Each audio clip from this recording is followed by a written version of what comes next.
Fala pessoal, tudo bem? Vinícius de Almeida, sou advogado, professor universitário e professor de cursinhos preparatórios e eu vou começar a gravar aqui uns vídeos sobre direito administrativo. Mas antes de eu comentar um pouquinho mais sobre essa ideia, fica aqui um convite a você, se você quiser conhecer, eu tenho um perfil no Instagram com dicas jurídicas, que é o Juris Entendendo. Lá eu coloco dica de constitucional, administrativo, processo civil, dentre outras áreas, tá? Mas assim, essa série de vídeos que eu quero fazer com vocês sobre direito administrativo, eu não vou querer esgotar nenhum dos temas que eu vou abordar aqui, com toda certeza. A ideia é a gente fazer uns vídeos bem curtos, uma conversa breve aqui, mas como uma espécie de revisão, ou até uma visão introdutória sobre os tópicos que eu vou trazer dentro dessa matéria. Porque eu não quero de jeito e maneira esgotar esses temas. Aliás, fica uma dica aqui, tá? Olha, não tem nenhuma videoaula, nenhuma apostila, nenhum resumo que consiga substituir uma boa doutrina de direito administrativo ou qualquer outro ramo. Enxergue isso aqui como um instrumento a mais para você compreender esses temas que são abordados sobre direito administrativo, por exemplo. Beleza? Então vamos fazer conversas breves aqui.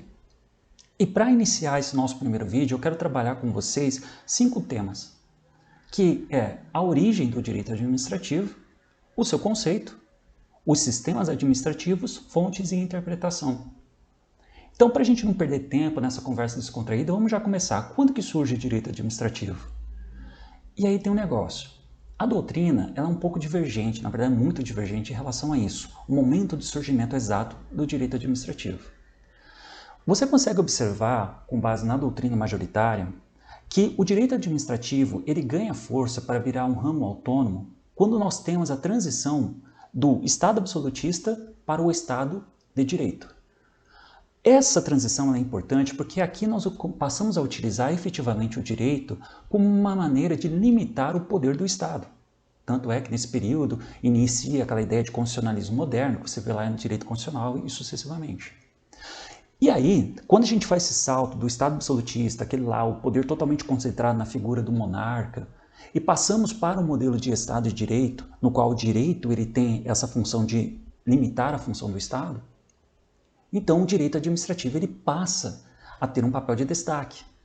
E ainda, a doutrina majoritária vai dizer o seguinte, nós temos um caso específico que podemos apontar como o caso que faz surgir o direito administrativo, como um ramo autônomo, que é o caso Agnes Blanco, de 1875, lá na França. Esse caso, mais ou menos assim, de forma super resumida, havia essa menina, Agnes Blanco, que ela foi atropelada por aquelas coisas que andam no trem, que eu agora me esqueci o nome, de uma companhia pertencente ao Estado francês. E aí os pais, buscando uma indenização, elas vão até o Estado, até o Conselho de Estado, Tribunal Administrativo, e lá se discute sobre a responsabilidade civil do Estado. E para a doutrina majoritária, esse caso, infortúnio, infelizmente, representaria então o surgimento do direito administrativo. Beleza? Mas vamos lá, continuando. Quando a gente vai começar a estudar qualquer ramo do direito, não sei se vocês já perceberam isso, uma das primeiras coisas que nós estudamos é para quem e quem é aplicado aquele determinado ramo do direito. No nosso caso aqui, direito administrativo, nós sabemos então que será um ramo aplicado à administração, mais especificamente à administração pública. Então a próxima etapa que vale a pena a gente comentar é o seguinte, o que eu posso entender como administração pública? E a gente vai ver que não é tão simples assim. O primeiro ponto que a doutrina vai dizer para a gente é o seguinte, antes de você saber o que é administração pública, é importante você saber diferenciar o que é governo com a ideia de administração pública. Governo você pode entender da seguinte maneira agora. A doutrina majoritária em direito constitucional e ciência política, vai dizer que nós adotamos um conceito tripartida, dos elementos que constituem e formam um Estado. Ou seja, são 3 elementos que, em conjunto, criam um Estado. Faz com que o Estado seja considerado como um ente, que é o território, o povo e o governo soberano. E essa ideia de governo soberano, você pode observar ele em 2 visões. em dois conceitos, um conceito objetivo e um conceito subjetivo. A forma de você enxergar governo em um conceito objetivo significa você enxergar governo como a alta cúpula daquele poder, a alta cúpula dentro daquele Estado, os maiores representantes. Enquanto um conceito subjetivo, enxergar o governo nessa maneira, significa o exercício da soberania. Beleza? Bom, é importante você diferenciar isso, porque a administração pública acaba tendo uma outra ideia. E aí, quando a gente vai falar sobre administração pública, às vezes a gente faz uma confusão. Às vezes a gente pensa que a administração pública é sinônimo de poder executivo. Mas não é bem assim. E para a gente clarear melhor isso, é importante a gente voltar à Constituição e lembrar que no artigo 2º da Constituição, ele vai prever de forma expressa sobre a teoria da separação dos poderes, dizendo que os três poderes que nós temos aqui, o legislativo, o executivo e o judiciário, são harmônicos e independentes entre si. E aí vem aquela ideia dos freios e contrapesos e etc e tal. Mas o que realmente vale a pena a gente destacar nesse momento é o seguinte: cada um dos poderes, eles exercem funções que são características dele, inerentes a eles, coisas próprias deles. E essas características próprias dele a gente chama de função típica, tipo assim, aquele poder foi feito para isso. Mas há a possibilidade de um poder exercer a função de outro. E quando um poder exerce a função do outro, por exemplo, o judiciário exerce a função do legislativo, ele estaria exercendo aquilo que a gente chama de função atípica, porque não é típico dele. Beleza? E quais são as funções típicas e atípicas dos três poderes aqui no Brasil? Primeiro ponto importante, essa aqui é uma regra de ouro valiosíssima.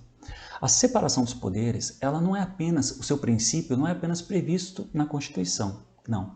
A Constituição, como ela tem como um dos seus objetivos a estrutura, a organização do Estado brasileiro, será na Constituição que vai definir quais são as funções de cada um dos poderes.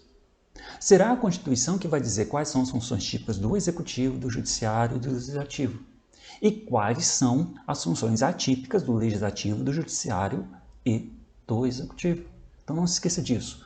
Onde eu encontro essas funções típicas e atípicas? No texto constitucional. Será o texto constitucional e apenas ele que vai poder prever sobre isso. Então vamos lá. Com base na Constituição, quais seriam então essas funções típicas e atípicas? Quando a gente vai no poder legislativo, a gente pode dizer, podemos afirmar, melhor dizendo, que as funções típicas do poder legislativo são, primeiro, o controle externo da administração pública, que é aquele controle, fiscalização dos gastos públicos previsto no artigo 70. Aí tem o auxílio do TCU, lá no artigo 71, e assim sucessivamente. E a outra função típica própria do poder legislativo é aquilo que a gente chama de processo legislativo, que é justamente o processo de elaboração de normas a serem aplicadas no território brasileiro. E a sua função atípica, o texto constitucional, ele vai distribuir ao longo do seu corpo normativo. Sendo que a gente pode citar, por exemplo, uma função atípica do legislativo, o impeachment. Mais especificamente, quando o Senado ele processa e julga os pedidos de impeachment. Processa e julga é uma coisa do Poder Judiciário, mas a própria Constituição falou, olha, eu encaminharei aqui para o poder para o Senado essa segunda fase do impeachment, que é o seu processamento e julgamento. Tranquilo? Vamos lá, continuando. Tudo bem, e qual que é a função do Poder Executivo? Dar cumprimento fiel às leis. E aí que tem um negócio, aí que tem um perigo, porque já que essa sua função típica, dar o fiel cumprimento às leis, nos faz cair no vício de achar que Poder Executivo é sinônimo de administração pública, porque é para isso que serve também a administração pública. Mas não é bem assim, alto lá, tá? Mas coloque na cabeça, o Poder Executivo ele tem como sua função típica o cumprimento fiel às leis. E qual é uma função atípica? Mesma ideia do Poder Legislativo. A Constituição, ela espalha no seu texto. E aí a gente tem como exemplo a concessão de indulto, que é aquele perdão em relação às penas. Temos medidas provisórias e assim sucessivamente. E o Poder Judiciário? Para a doutrina majoritária, porque há uma doutrina minoritária que vai apresentar duas funções típicas do Poder Judiciário aqui no Brasil, mas acho que não vale a pena a gente desmembrar muito bem sobre isso. Mas para a doutrina majoritária, o Poder Judiciário ele exerce como função típica o exercício da jurisdição. Mas o que é isso? Dizer o direito. O Estado ele assume o monopólio de resolver os conflitos, os litígios dentro da sociedade. Ele retira da gente aquela ideia da autotutela, a gente sair na ignorância com o outro para resolver as pendências que nós temos. Ele que vai fazer isso. Ele assume o monopólio, então, da justiça. E o Estado, o Poder Judiciário também vai exercer funções atípicas? Vai, a Constituição também vai prever isso em umas outras situações. Como, por exemplo, a própria realização da sua organização interna, a organização dos tribunais, dos servidores, juízes e assim sucessivamente. Beleza? Tudo bem? Tá, Vinícius, tudo bem, mas ainda a gente não conseguiu definir uma ideia de administração pública. Nós só entendemos qual é a relação dos três poderes. É que assim, a gente pode ver a administração pública como todo esse aparelho estatal, toda essa máquina pública que vai executar aquilo que é estabelecido no cenário político. Tudo aquilo que o Estado ele define, olha, precisamos atuar dessa maneira, precisamos fazer isso, precisamos fazer aquilo, nós temos a administração pública como aquela que vai colocar a mão na massa. Então, mais uma vez, a administração pública a gente pode entender, num primeiro momento, como a máquina pública que irá executar essas políticas estabelecidas. Ah, Vinícius, mas então é o Poder Executivo. Não é bem assim. E para ajudar a gente a entender que não é necessariamente isso, a doutrina ainda vai dizer o seguinte, quando nós falamos dessa máquina pública que vai atuar executando essas políticas definidas, você pode entender também a administração pública de duas maneiras. Há dois sentidos, há duas maneiras também de você enxergar a administração pública. O primeiro é entender a administração pública em seu sentido material, objetivo ou funcional. Essa definição, esse sentido da administração pública em seu sentido material, está querendo se referir à administração pública como a execução, como ação. Tanto é que quando você vai falar sobre a administração pública em seu sentido material, você coloca a administração pública tudo em minúsculo. Porque no sentido material, objetivo, funcional, a administração pública entende-se como administração pública o exercício das funções administrativas. É aquilo que ela está executando, é aquilo que ela está pondo em ação. Como, por exemplo, poder de polícia, serviços públicos, elaboração de licitação e assim sucessivamente. Quando ela executa o que ela tem que fazer. Por isso que quando a gente fala administração pública em seu sentido material, mas em relação à execução das suas funções, nós escrevemos tudo em minúsculo, administração pública. Por sua vez, a doutrina também vai falar, olha, a administração pública também pode ser entendido em seu sentido formal, subjetivo, orgânico. E aqui, nesse sentido formal, subjetivo e orgânico, você tem que entender a administração pública como a reunião de órgãos e agentes públicos que estão colocando em prática essas funções administrativas, que eles estão atuando em nome do Estado. Então, são pessoas, tanto pessoas jurídicas como pessoas físicas ou entes despersonalizados. Por isso, que a primeira letra de cada palavra é escrito em maiúsculo, administração pública. Então, toda vez que estiver dessa maneira, estaremos utilizando o sentido formal, subjetivo, nos referindo a uma entidade, a uma pessoa jurídica, ou então ao conjunto de agentes. Tudo bem? Beleza? Tá, Vinícius, mas ainda a gente não conseguiu definir um conceito do que é administração pública. E aí, para ajudar a gente a construir esse conceito ainda, que ainda não definimos sobre administração pública, a doutrina vai apresentar para a gente que uma das grandes preocupações na história, na evolução do direito administrativo, era justamente você estabelecer um conceito do que é direito administrativo. Porque quando você definia um conceito de direito administrativo, falava, ó, direito administrativo é isso, você que conseguia resolver uma série de questões, como por exemplo, para que serve, quais os assuntos, e para quem é aplicado. E aí, a doutrina vai apresentar para a gente que na evolução histórica da construção de quais são os critérios que o direito administrativo adota e, portanto, qual também é o seu conceito, surgiram várias escolas que vão tentar explicar isso. Como nós aplicamos direito administrativo e, com isso, qual é o conceito, o melhor conceito de direito administrativo. E assim, a primeira escola que a gente pode destacar aqui é a escola exegética ou escola legalista, onde enxergava simplesmente o direito administrativo como um compêndio de leis. Direito administrativo é lei pura, lei em sentido estrito ainda. Ele era um critério totalmente fraco, porque ele reduz a apenas uma análise, uma leitura de leis. Reduziria, por exemplo, a administração pública a isso, por exemplo. E aí surge então uma segunda escola, que é a escola do poder público ou escola subjetivista, no qual ele vai dizer que o direito administrativo, ele estuda aquilo que o poder executivo faz. Então, direito administrativo é o estudo do poder executivo. Mas acontece que esse conceito ele acabou se limitando ao tempo. Até porque, como a gente havia acabado de comentar, a própria Constituição pode prever que outros poderes exercem as funções do poder executivo. E aí? A gente poderia jogar o direito administrativo para esses outros poderes? Também é uma escola que ficou fraca com o tempo. Depois, outra escola para tentar explicar os critérios e os conceitos, é a escola das relações jurídicas, onde ele vai dizer que no direito administrativo, o que a gente estuda? A gente estuda a relação entre o poder público e a sociedade, e os administrados. Esse é o foco.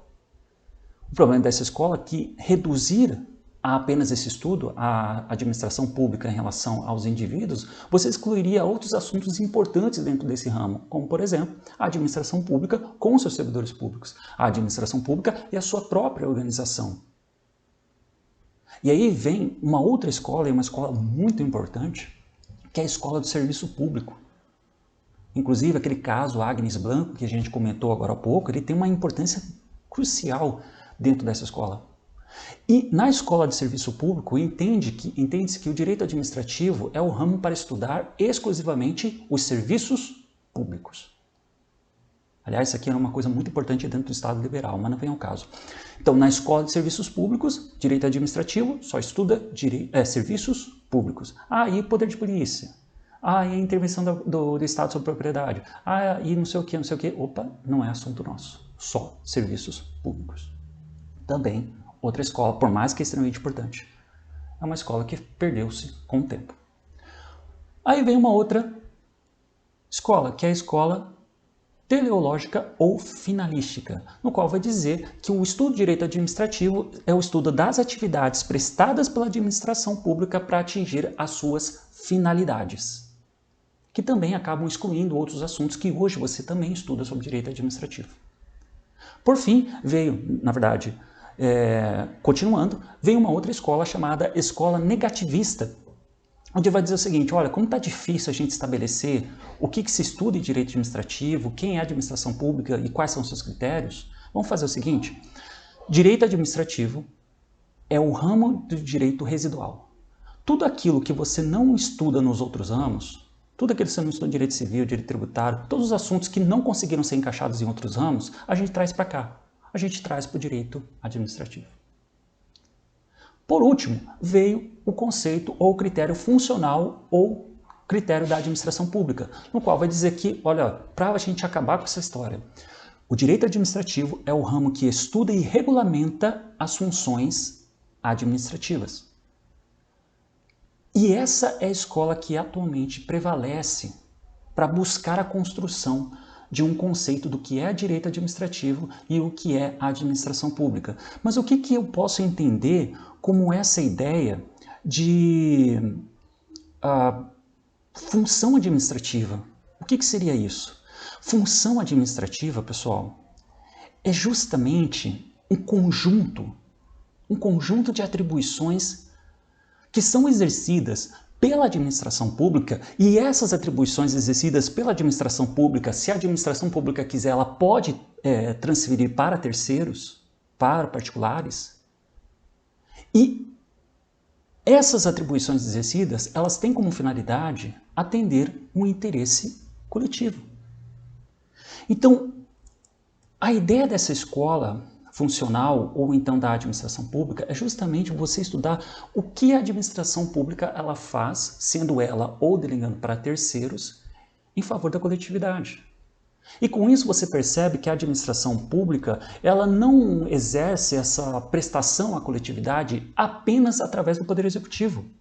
Mas também você consegue observar que esse conjunto de atribuições ela também está dentro dos outros poderes, como o Poder Legislativo e o Poder Judiciário. Então a gente também, dentro desse conceito, nós ampliamos a ideia de administração pública, não reduzindo ao Poder Executivo, dizendo que esses conjuntos de atribuições que são exercidas pela administração pública, elas englobam também Poder Executivo, Poder Legislativo e Poder Judiciário. Tranquilo? Tanto é que eu trouxe aqui um conceito rapidinho para vocês do professor Juliano Hayden, no seu curso de Direito Administrativo, curso fantástico, no qual diz o seguinte: o direito administrativo é um ramo da ciência jurídica que visa estudar um conjunto de regras e de princípios que regem o exercício das funções administrativas e procuram organizar e compor a administração pública, a fim de que se satisfaça o interesse público de forma concreta, imediata e direta, por meio da expedição de atos administrativos.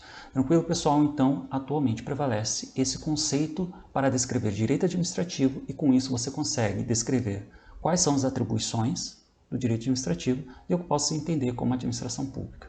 Você, dentro do que a administração pública trabalha, esse conjunto de atribuições, você consegue inserir uma leque de temas, como serviços públicos, poder de polícia, sua própria organização, e etc, e etc, e etc. E aí você vai perceber que esse conjunto de atribuições não se limita apenas ao Poder Executivo, mas outros poderes também o exercerão.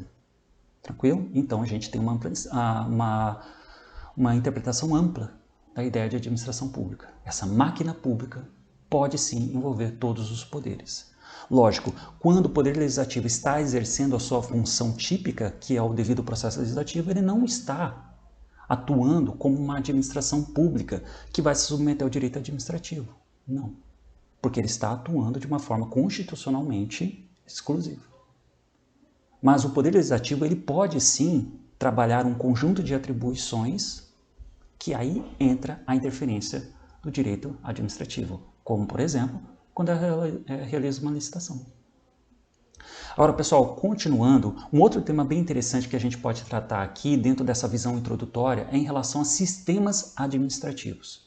Que a ideia dos sistemas é o seguinte: aqui a gente estuda como nós podemos exercer o controle da administração pública. Se há um problema entre você e a administração pública, como eu posso resolver esse problema? E aí a doutrina vai dizer que existem dois sistemas administrativos que prevalecem, que é o sistema francês, da dualidade de jurisdição, e o sistema inglês, da unicidade de jurisdição. Como é que funciona cada um deles? Então a ideia é essa: como são feitos o controle administrativo? Há um tema próprio para trabalhar isso, tá? Mas isso é bem lá no finalzinho.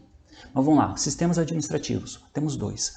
No sistema francês, ou da dualidade de jurisdição, ele quer dizer o seguinte: quando há um conflito entre particular e a administração pública, esse conflito ele poderá ser encaminhado a dois órgãos julgadores. Um órgão julgador exclusivo da administração pública, que é um tribunal administrativo, Conselho de Estado, e o próprio Poder Judiciário. Aqui nós temos, então, assuntos que irão ser julgados pelo Tribunal Administrativo e assuntos que serão julgados pelo Poder Judiciário. Por outro lado, nós temos o sistema inglês, ou da unicidade de jurisdição, no qual ele vai concentrar toda essa ideia de conhecer, processar e julgar os conflitos entre você e a administração pública a um único órgão. No caso, Poder Judiciário. Então, voltando mais uma vez, no sistema francês, você tem assuntos, perrengues que você vai passar no Tribunal Administrativo e outros no Poder Judiciário. No sistema inglês, na unicidade de jurisdição, você vai concentrar no Poder Judiciário. E aí vem aquela questão, beleza, qual que o Brasil adota? E aí você tem que ir lá no artigo 5º, inciso 35 da Constituição, que trata sobre o princípio da inafastabilidade da tutela jurisdicional. E pelo artigo 5º, inciso 35 da Constituição, ele vai dizer que, não dessa forma, tá? Mas ele vai dizer que o Brasil, ele adota o sistema da unicidade de jurisdição, o sistema inglês, pois, segundo o artigo 5º, inciso 35, a lei não excluirá da apreciação do Poder Judiciário lesão ou ameaça a direito. Isso quer dizer o seguinte, você teve um problema com a administração pública, você pode se socorrer ao Poder Judiciário. Por exemplo, algum veículo oficial da administração pública, de forma imprudente, negligente, de uma forma ilegal, ela bate no seu veículo, você pode se socorrer do Poder Judiciário para a busca de reparação dos danos, sem problema nenhum. Acontece que é importante a gente mencionar aqui que existem exceções em relação a esse princípio da unicidade de jurisdição. Essas exceções, eu quero que você entenda o seguinte. O sistema da unicidade, sistema inglês, significa que houve uma lesão ao seu direito por parte da administração, você já socorre ao Poder Judiciário. As exceções que a gente consegue observar nessa unicidade de jurisdição significa o seguinte: antes de você buscar o Poder Judiciário, eu quero que primeiro você busque as vias administrativas para ver se você consegue resolver o seu problema. Para daí você buscar o Poder Judiciário. Ou seja, primeiro você vai ter que pular essa fase para daí você ir para a fase do Poder Judiciário. E onde eu encontro essas exceções? Aí o ordenamento jurídico ele vai deixar espalhado. Mas o mais importante que eu quero que você saiba é o seguinte: o Brasil ele adota a unicidade de jurisdição, beleza, mas não é absoluta. Haverá algumas situações previstas no ordenamento jurídico brasileiro em que vão dizer que, por mais que há uma lesão a um direito seu, primeiro você vai ter que buscar as vias administrativas para então você poder se socorrer ao Poder Judiciário. E aí nós temos como exemplo a Justiça Desportiva, prevista no artigo 217, parágrafo 1º da Constituição, a ideia do habeas data, que exige que, para você impetrar com esse remédio constitucional, primeiro você vai ter que esgotar as vias administrativas, e com base no entendimento dos tribunais superiores, a judicialização de concessão ou então discussão sobre benefícios previdenciários, no qual você primeiro precisa esgotar as vias administrativas, por exemplo, o INSS, para então se socorrer do Poder Judiciário. Beleza? Pessoal, continuando aqui nosso vídeo, vamos falar rapidinho sobre quais são as fontes do direito administrativo. Não vou querer entrar naquela questão, sabe, de fontes materiais, fontes formais, que é um tema riquíssimo, belo. Mas vamos aqui, já sendo direto, e dizer quais são as fontes. Bom, primeiro ponto, a primeira fonte que nós temos, tanto é a fonte primária, a fonte imediata do direito administrativo, é a lei. Só que aqui um ponto importante é que você tem que parar de entender a lei como uma fonte do direito administrativo sobre a lei em sentido estrito, em sentido formal, sabe? Lei mesmo. Não, você tem que ter uma mente um pouco mais aberta. Porque atualmente, principalmente com a constitucionalização do direito, nós percebemos que o ordenamento jurídico ele é um leque de normas jurídicas, inclusive com uma relação hierárquica entre eles, no qual a lei, por mais que está acima de muitos atos normativos, ela está abaixo de outras, em especial da Constituição. E quando você vai afirmar que a lei ela é de fato uma fonte de direito administrativo, é importante que você entenda a lei com base num princípio, que é o princípio da juridicidade, no qual esse princípio vai dizer que você tem que interpretar a lei, a expressão lei, em sentido amplo, envolvendo todo aquele conjunto normativo que integra o ordenamento jurídico brasileiro, no caso, Constituição, lei, e determinados outros atos que podem sim produzir direito dentro do direito administrativo. Tudo bem? Então, eu quero que você interprete a lei como uma fonte imediata, primária. Sim, é a principal fonte do direito administrativo. Ótimo. Mas sem excluir as demais normas do ordenamento jurídico brasileiro, principalmente a nossa querida Constituição, com base no princípio da juridicidade e a ideia da constitucionalização do direito. Então, não é lei em sentido estrito. Vamos lá, continuando. Tem aquela coisa que os manuais sempre comentam. O direito administrativo, ele não tem um código. Nós não temos o Código Administrativo Brasileiro. Isso tira a autonomia do ramo do direito? Resposta simples, não tira. Houve um período na evolução do direito que era febre você fazer códigos, codificação, compêndio de normas. Mas a ideia de você exigir um código, na verdade, não está nada relacionada com a autonomia de um determinado ramo do direito. Então, pelo fato do direito administrativo não estar codificado, não retira o status de ser um ramo autônomo do direito. Você tem um conjunto de normas riquíssimos dentro aqui do nosso direito brasileiro que faz que o direito administrativo seja, sim, autônomo. Certo? E aí vem aquela questão. E quem pode legislar sobre o direito administrativo? Será que é uma competência exclusiva da União? Não, aqui é uma competência concorrente entre os entes federados. Tranquilo? Agora vamos lá, continuando. Outras fontes secundárias agora que a gente pode mencionar dentro do direito administrativo. Primeira é a jurisprudência. E aqui tem uma expressão fantástica do professor Lopes Meirelles que vai dizer assim: jurisprudência é a nacionalização do direito administrativo frente à sua universalização. É mais ou menos assim. O que o professor Eli Lopes Meirelles está querendo dizer com isso? Ele vai dizer que a doutrina é uma fonte do direito administrativo. Só que a doutrina ela tem a função de interpretar, apresentar conceitos. Então ela meio que trabalha o direito administrativo de uma forma muito ampla. E aí vem a jurisprudência e tem a função de aplicar a interpretação, aplicar esses conceitos no caso concreto.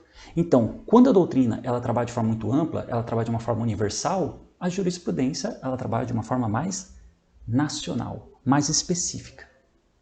Então, nós temos como fontes do direito administrativo a jurisprudência e a doutrina. E também não podemos esquecer dos princípios gerais do direito, como, por exemplo, boa-fé e assim sucessivamente. Outras fontes secundárias do direito administrativo que são importantes comentar: os costumes. E aqui a doutrina ela vai separar os costumes. Lembrando, tá, que tem os costumes não podem ser contrários à lei.